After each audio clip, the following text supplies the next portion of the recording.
విధంగానైతే సోనియా గాంధీ ఏ విధంగానైతే రాహుల్ గాంధీకి మద్దతు ఇచ్చిండ్రో ఆ కార్యక్రమం కావాలి. నేను ఢిల్లీలో మాట్లాడిన ఎట్టి పరిస్థితులలో ప్రైవేట్ బిల్లు పెట్టాలి. అందులో ఎవడు సపోర్ట్ చేస్తాడు ఎవడు చేయడు. ఇప్పుడు అందరు మమ్మల్ని తిడుతున్నారు.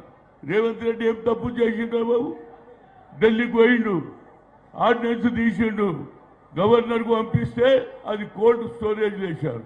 ఆఖరుకు ఢిల్లీ కూడా తీసుకుపోయాడు మహేష్ కుమార్ గౌడ్. ఆడు కూడా ముఖ్యమంత్రి వచ్చి ధర్నాలో కూర్చున్నాడు. అయినా మీలో మార్పు లేదు, కేవలం కాంగ్రెస్ అంటున్నారు. కాబట్టి ఇదొక్కటే కొత్త సంవత్సరంలో వస్తుంది. ఈ కొత్త సంవత్సరంలో రేపు బడ్జెట్ సమావేశంలో తప్పనిసరిగా రాహుల్ గాంధీ గారు బిల్లు పెడితే అప్పుడు ఎవడు మనవాడో ఎవడు తర్వాత తెలుస్తుంది. ఇవాళ అందరూ మాట్లాడుతున్నారు.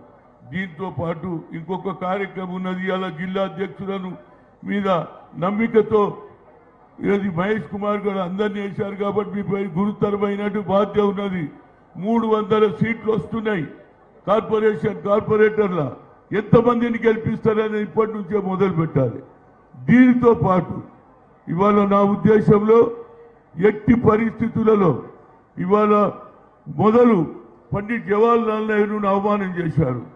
ఆయన ఏం తప్పు చేసి ఈ దేశంలో ఆ భారతదేశం వచ్చినప్పుడు ఒక సూది కూడా తయారు కాకపోతుండే పంచవర్ష ప్రణాళిక పెట్టాడు. అదేవిధంగా దేశంలో డాక్టర్ రంగారావు, నాగార్జున సాగర్, శ్రీరామ్ సాగర్ ఇట్లా ఎన్నో ప్రాజెక్టులు కట్టి రైతులకు నీళ్లు ఇచ్చి పంట ఇచ్చాడు. అలాంటి వ్యక్తిని కూడా అవమానం చేస్తున్నారు. ఆ తర్వాత బాబాసాహెబ్ అంబేద్కర్ పార్లమెంట్లో ఎవరు అమిత్ షా చెప్తాడు 6 సార్లు అంబేద్కర్ అంబేద్కర్ అంబేద్కర్ అంబేద్కర్ అంబేద్కర్ 6 సార్లు. అరే ఆయన పేరు జ్ఞాపకం చేసుకునే బదులు దేవుడిని చేస్తేనన్నా మీకేదన్నా స్వర్గం వస్తుందంటాడు. అరే మాకు దేవుడు రా బాబు. ఈ దేశానికి స్వాతంత్రం తెచ్చిన తర్వాత రాజ్యాంగం రాసిన ఆయన ఒక్కడే. ఇక మహాత్మా గాంధీ ఏం తప్పు చేసిండ్రా బాబు? మహాత్మా గాంధీ ఏం తప్పు చేసిండో? కట్టె లేకుండా ఒక తుపాకీ లేకుండా ఈ దేశాన్ని, ఇంత పెద్ద దేశాన్ని, రాజులు మహారాజులు ఉండే, జాగీర్దారులు ఉండే దేశంలో అందరినీ యూనిట్ చేశాడు. అందుకుంటే సుభాష్ చంద్రబోస్ రంగూన్లో అన్నాడు రేడియోలో, జాతి పిత అన్నాడా. అంటే ఇంత పెద్ద జాతిని, మతాలు, కులాలు, భాష వేరు, అందరినీ ఏకతాటి పెట్టి తెచ్చింది కాబట్టి జాతి పిత అన్నాడు. నెల్సన్ మండేలా వీళ్ళందరూ కూడా తారీఫ్ చేశారు. ప్రతి దేశంలో ఇవాళ మహాత్మా గాంధీ స్టాచ్యూ ఉంటే ఇవాళ మహాత్మా గాంధీకి అవమానం చేస్తున్నారు. కనుక మనం అందరం నిన్ననే తీసుకున్న సిడబ్ల్యూసీలో నిర్ణయం, మల్లికార్జున్ ఖర్గే, సోనియా గాంధీ, రాహుల్ గాంధీ, అదేవిధంగా వేణుగోపాల్ నిర్ణయం తీసుకున్నారు. 5వ తేదీ నుంచి గ్రామాలలో పోవాలి. మహాత్మా గాంధీ ఏం తప్పు చేసిండు అక్క అని అడుగుతాం. అయ్యా దేశాన్ని స్వాతంత్రం తెచ్చిందంటారు.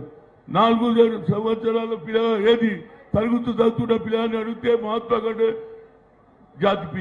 జాతిపిత అంటారు. అలాంటిది అవమానం జరుగుతుంది. కాబట్టి మనమందరం ఇవాళ రోహిత్ మంచి సమయంలో 132 సంవత్సరాల కాంగ్రెస్ ఫౌండేషన్ డే జరిగింది. ఇందులో నాకు బాధ ఉన్నది. పి జనార్దన్ రెడ్డి సిటీలో చాలా పని చేశాడు. నీళ్లు లేకుంటే కుండల ప్రొసెషన్ కానీ, కృష్ణా నుంచి నీళ్లు కానీ, గోదావరి నుంచి ఎంతో ప్రయత్నం చేశాడు. ఆయన చనిపోయిన దినం. ఈ దినాన్ని ఎవరు మరవకుండా ఇవాళ మనవాడు ఏది రోహిత్ మంచి కార్యక్రమం పెట్టుకున్నాడు. ఇవాళనే స్వేరింగ్ చేస్తా అని చెప్పిండు. దీనికి మహేష్ కుమార్ గౌడ్, రేవంత్ రెడ్డి, అదేవిధంగా ఏది రోహిత్ రెడ్డి గారు, ఆయన గతంలో ఆయన ప్రెసిడెంట్ ఉండే కానీ చూశాడు అవకాశం. అది ఒక పిల్లవానికి అవకాశం. ఆయననే మొదలు ప్రపోజల్ పెట్టిండు ఈయన చేయాలి.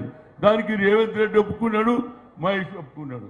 కనుక వీళ్ళ నాన్న కూడా నాగేష్ ఆ రోజులలో యూత్ కాంగ్రెస్లో పనిచేసినట్టు వాళ్ళ నాన్న. ఇవాళ మేము ఆ రోజులలో అప్పటి సంగతి చెప్తే మీరంతా బాధపడతారు. నిజంగానే ధైర్యం. ఆనాడు టీవీలు లేవు, ఏది ఫ్లెక్సులు లేవు, మీడియా రాసికలు లేరు. అలాంటప్పుడు మేము బ్యానర్లు రాసి రాత్రికి పోయి బ్యానర్లు కట్టేసి, ఇప్పుడు ఎవరిది అవసరం లేదు బ్యానర్లు, పైసలు ఇస్తేనే కట్టేస్తాడు. వాడే పెడతాడు, ఎన్ని బొమ్మలన్నీ ఇస్తాడు. కనుక దానికే పరిమితం కాకుండా ప్రజలలో పోవాలి.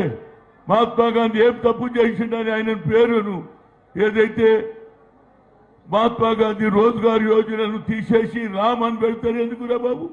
ఏం తప్పు చేసిండు? ప్రపంచ దేశాల్లో పేరు తెచ్చుకున్నటువంటి మహాత్మా గాంధీకి అవమానం చేస్తున్నారు. దీని మీద 5వ తేదీ నుంచి మా పిసిసి ప్రెసిడెంట్ కార్యక్రమం ఇస్తాడు. నేను అన్ని జిల్లాలలో తిరుగుతా. ఎందుకంటే మహాత్మా గాంధీకి అవమానం కాదు, దేశానికి స్వాతంత్రం తెచ్చినటువంటి వాళ్ళు జైలుకు పోయిన వాళ్లకు అవమానం చేస్తుండ్రు కేంద్ర ప్రభుత్వం నరేంద్ర మోడీ. అదేవిధంగా బీసీలకు అన్యాయం తనకు తానే బీసీ అంటాడు, కానీ ఎవరికి న్యాయం చేయడు. అదే అగ్రకులాల్లో పుట్టిన ఇందిరాగాంధీ భూ సంస్కరణ అభివృద్ధి చేసింది, దున్నేవాడికే భూమి ఇచ్చింది. అదే తరాలో ఇవాళ రాహుల్ గాంధీ గారు కూడా బీసీలకు సరి అయిన న్యాయం జరగాలని ఆయన కోరిక ఉన్నది. అదేవిధంగా మహాత్మా గాంధీకి జరిగినటువంటి మన్రేగా ప్రోగ్రాంను ఎత్తేసి రామ్ అనే పేరు పెట్టి మహాత్మా గాంధీని కూడా అవమానం చేస్తున్నారు. కాబట్టి ఈ కార్యక్రమాన్ని తీసుకోవాలి. అన్నిటికంటే ముఖ్యంగా రేపు ఏది 300 సీట్లు వస్తున్నాయి, ప్రతి ఒక్కరు కూడా తిరగాలి ఇళ్లకు. కానీ మా ఎంబడి తిరిగి హనుమంతన్న ఫోటో దిగితే నడవద్దురా బాబు, ఫోటో వరకే మిగులుతుంది. ప్రజలలో పోండి, ఏ ప్రాబ్లం చెప్పండి. నీళ్ళు వస్తున్నాయా, కరెంట్ వస్తుందా తెలుసుకొని పనిచేస్తే ప్రజలు మీకు ఓట్లు వేస్తారు. ఎందుకంటే కాంగ్రెస్ పార్టీ ఇక్కడ ఎవరు రేవంత్ రెడ్డి గారు నంబర్ 1 సిటీ చేయాలని ఉద్యోగ అవకాశాలు వస్తాయి ఆయన ప్రయత్నం. అంతేకాకుండా స్పోర్ట్స్ సిటీ కూడా చేస్తున్నారు. దేశంలో ఎవరు చేయలే, అది కేవలం రేవంత్ రెడ్డితోనే సాధ్యమైంది. దాంతోపాటు మనమందరం డెవలప్మెంట్తో పాటు మహాత్మా గాంధీకి జరిగిన అన్యాయం మీద గల్లీ గల్లీ ఊర్లో తిరగాలి, ప్రజలకు చెప్పాలి గాంధీ ఏం తప్పు చేసిండు, ఆయన పేరు ఎందుకు తీయవలసి వచ్చింది. అన్నం పెట్టే రైతులను ఈయన మీకు రాలే. అదే సోనియా గాంధీ అనంతపూర్లో తెలుసుకొని ఎక్స్పర్ట్స్ని పిలిచి తప్పనిసరిగా న్యాయం చేస్తామని చెప్పి ఆ కార్యక్రమం చేపడితే దాన్ని కూడా ఏది పక్కదోన వడ్డిస్తున్నారు. 60% వాళ్ళు ఇస్తారట, 40% మనం ఇవ్వాలి. ఇది తప్పు. ఇది తప్పనిసరిగా మేము పూర్తి ఏది ఆకలి సాగులు చదవకుండా ఆ సోనియా గాంధీ మన్మోహన్ సింగ్ చెప్పి నిర్ణయం తీసుకున్నది కనుక దాని మీద తప్పనిసరిగా మనం